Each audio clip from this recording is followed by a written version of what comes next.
सुंदर वन में पक्षी आपस में मिलजुल कर रहा करते थे। उसी जंगल में टूनी चिड़िया अपने परिवार के साथ रहती थी। वो बहुत गरीब थी। उसकी एक बेटी थी जिसका नाम टुनटुनी था। टूनी का पति मजदूरी करता था।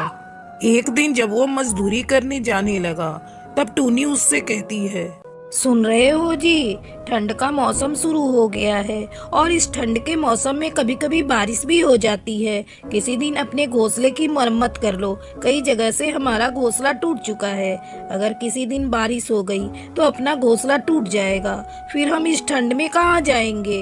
हाँ टूनी, तुम ठीक कह रही हो। जब मैं 2 दिन पहले काम पर जा रहा था तब कई पक्षी रास्ते में बातें कर रहे थे कि जल्दी बारिश होने वाली है। ऐसा करता हूँ, मैं कल मजदूरी करने नहीं जाऊंगा। मैं, तुम और टुनटुनी जंगल से लकड़ियाँ लेकर आएंगे और अपने घोंसले की मरम्मत करेंगे। जाओ, अब जाकर मेरा भोजन लेकर आओ। मुझे काम पर जाने की देरी हो रही है। तभी टुनटुनी वहाँ आती है। पिताजी, मेरी स्कूल की सारी कॉपियाँ भर चुकी हैं। आप आते समय मेरी कॉपियाँ लेते आना। आजकल तेरी कॉपियाँ बहुत जल्दी जल्दी भर रही हैं। मैं आते समय तेरे लिए 6 कॉपियाँ लेता आऊंगा। इतना कहकर बंसी कौवा वहाँ से चला जाता है। अरे ओ टुनटुनी के बापू, आपको याद है आज हमें जंगल जाना है लकड़ियाँ लाने के लिए। जल्दी चलो, वरना दूसरे पक्षी लकड़ियाँ ले जाएंगे और हमें खाली हाथ वापस लौटना पड़ेगा। अभी आ रहा हूँ टूनी। दोनों पति पत्नी अपनी बेटी के साथ जंगल जाते हैं। मम्मी, यहाँ एक भी लकड़ी दिखाई नहीं दे रही है। लगता है पक्षी हमसे पहले ही आकर लकड़ियाँ ले गए। चलो पास वाले जंगल में चलकर देखते हैं, शायद वहाँ लकड़ियाँ मिल जाएं। हाँ टूनी, टुनटुनी बात तो सही कह रही है। बार बार आने से अच्छा है दूसरे जंगल में ही जाकर लकड़ियों की तलाश करते हैं। वे सभी पास वाले जंगल में जाते हैं और लकड़ियां तलाशने लगते हैं। तभी टुनटुनी जोर जोर से चिल्लाकर अपने मम्मी पापा को बुलाती है।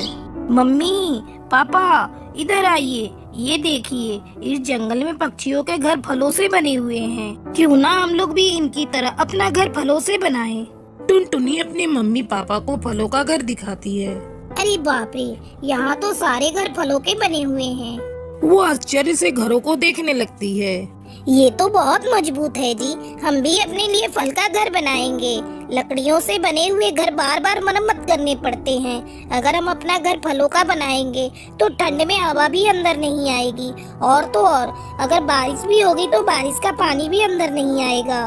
दोनों पति पत्नी अगले दिन अपना घर एक बड़े से सेब से बनाते हैं और आराम से रहने लगते हैं। इस तरह कुछ दिन बीत जाते हैं।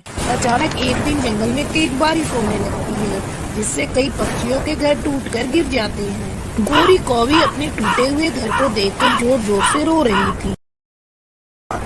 ये तूने क्या किया? एक तो ठंड का मौसम, ऊपर से तूने बारिश करके हमारा घर तोड़ दिया। बहुत मुश्किल से लकड़ियाँ जमा करके हमने अपने घर की मरम्मत की थी। अब इस ठंड में हम कहाँ जाएं? तभी वहाँ टूनी चिड़िया आती है। गोरी बहन, तुम रो मत। तुम्हारे लिए भी बहुत जल्दी एक घर होगा।